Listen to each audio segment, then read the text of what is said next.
दोस्तों ये कहानी है फ्रैंकी क्विंसीडाइन की, जो एक मॉडल होने के साथ साथ एक ऐसी लड़की थी जिसकी जिंदगी पर सेक्सुअल एडिक्शन ने गहरे असरात डाल दिए थे। उसकी कहानी सिर्फ जिस्मानी ताल्लुकात तक लिमिटेड नहीं थी, बल्कि ये उसकी ज़हनी, जिस्मानी और जज्बाती सेहत पर एक ना खत्म होने वाला बोझ बन चुकी थी। फ्रैंकी ने बताया कि उसने सिर्फ 14 साल की उम्र में पहला सेक्सुअल कनेक्शन बनाया और तब से वो एक ऐसी दुनिया में दाखिल हो गई थी जहां उसके लिए वक्ती खुशी और फिजिकल सेटिस्फेक्शन ही सब कुछ बन गया था।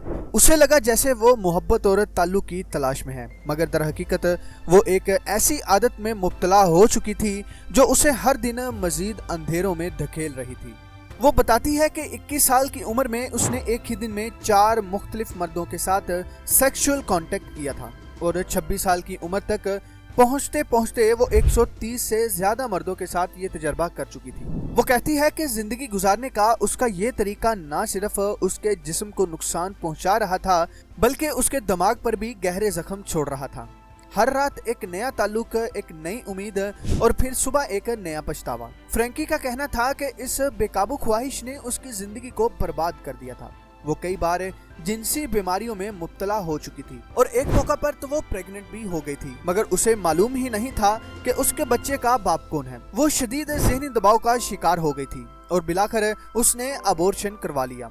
वो बताती है कि यह लम्हा उसके लिए सबसे ज्यादा तकलीफदा था, क्योंकि उसे एहसास हुआ कि वो एक ऐसी दुनिया में गुम हो चुकी है जहां उसके लिए कुछ भी मायने नहीं रखता। वो बताती है कि 26 साल की उम्र में उसे एहसास हुआ कि वो एक बीमारी में मुब्तला है, जिसे हाइपर सेक्सुअलिटी कहा जाता है।